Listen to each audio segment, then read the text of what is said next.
بسم اللہ الرحمن الرحیم۔ السلام علیکم ورحمۃ اللہ وبرکاتہ۔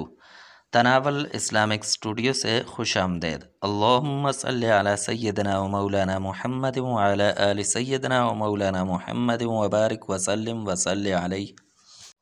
معزز خواتین و حضرات، تناول اسلامک اسٹوڈیو سے آج ہم جو وظیفہ لے کر حاضر ہوئے ہیں وہ بہت اہم ہے، کیونکہ ہر گھر کے اندر یہ مسئلہ لازمی ہوتا ہے، ہر کوئی یہ چاہتا ہے کہ یہ مسئلہ نہ ہو، یعنی رزق کے اندر وسعت ہو، رزق کی تنگی ختم ہو، گھر کے اندر کشادگی ہو اور خیر و برکت ہو۔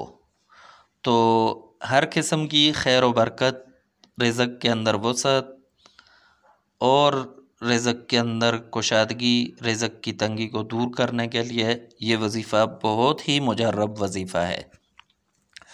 تو وظیفہ کچھ اس طرح ہے کہ صبح نماز کے بعد یا پھر رات کو عشاء کے بعد، عشاء کی نماز کے بعد یہ وظیفہ کرنا ہے۔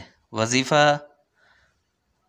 یوں کرنا ہے کہ آپ نے اول اور آخر، شروع اور آخر میں درود شریف پڑھنا ہے، درود ابراہیمی، اور درمیان میں 133 مرتبہ اللہ تبارک و تعالیٰ کے یہ دو نام پڑھنے ہیں، یا اللہ یا لطیف، اور اس کے بعد دعا مانگنی ہے اور یہ معمول بنانا ہے، روزانہ کرنا ہے۔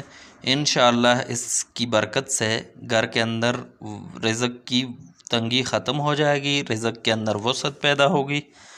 تو تناول اسلامک اسٹوڈیو سے آج کے لیے اتنا ہی، نیکسٹ ویڈیو میں دوبارہ حاضر ہوں گے، تب تک کے لیے اجازت دیجیے، اللہ حافظ۔